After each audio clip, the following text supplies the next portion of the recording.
عمرے کا احرام کہاں سے باندھیں؟ حافظ محمد زہیر فیصل آباد سے۔ دیکھیں، اگر ہوائی جہاز کے ذریعے سے حج اور عمرہ کرنے والے افراد جن کا ارادہ براہ راست مکہ مکرمہ جانے کا ہو تو انہیں چاہیے کہ غسل کر کے اپنے شہر سے ہی احرام کی چادریں باندھیں اور نیت بھی کر لیں اور 2 رکعت نماز نفل بھی پڑھ لیں۔ لیکن بہتر یہ ہے کہ فی الحال حج یا عمرے کی نیت نہ کریں۔ جب جہاز روانہ ہو جائے اور آپ کو پورا اطمینان ہو جائے تو پھر آپ نیت بھی کر لیں اور تلبیہ بھی پڑھ لیں۔ اگر جہاز پر سوار ہونے سے پہلے آپ نے احرام نہیں باندھا تو میقات آنے سے پہلے آپ احرام ضرور باندھ لیں۔ اور عام طور پر جہاز کا جو عملہ ہوتا ہے وہ اعلان کر دیتا ہے کہ میقات آنے والا ہے، میقات سے پہلے آپ ضرور احرام باندھ لیں۔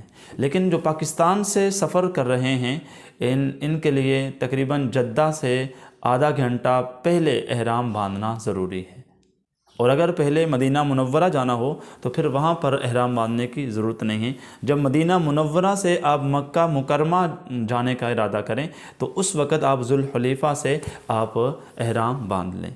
عمرے کے بہت ہی فضائل ہیں۔ اللہ کے نبی نے فرمایا ہے کہ ایک عمرہ 2 عمروں کے درمیان جتنے دن گزرے ہیں ان دنوں میں جو لغزشیں جو گناہ ہوئے ہیں وہ ان گناہوں کا کفارہ ہے، اور رمضان مبارک میں جو عمرہ کرے اس کی بہت زیادہ فضیلت ہے۔ اللہ کے نبی نے فرمایا رمضان میں عمرہ کرنے والا ایسا ہے جیسا کہ اس نے حج کیا۔ پھر فرمایا کہ رمضان میں عمرہ کرنے والا ایسا ہے جس نے حج کیا یا میرے ساتھ حج کیا۔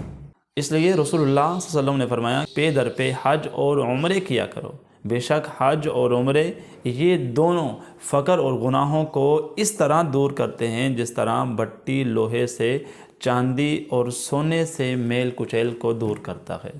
تو جو عمرے پہ جا رہے ہیں ان کے لیے بڑی خوش نصیبی ہے، اللہ تعالیٰ ان کا یہ سفر قبول فرمائے، اور جن کو اللہ نے گنجائش دی ہے وہ اللہ سے نہیں مانگ رہے، انہیں مزید مانگنا چاہیے، اللہ سے رو رو کر مانگنا چاہیے، اے اللہ یہ حج اور عمرے کی دولت ہمیں بھی نصیب فرما، اللہ تعالیٰ مجھے اور آپ کو حج اور عمرے کی سعادت نصیب فرمائے۔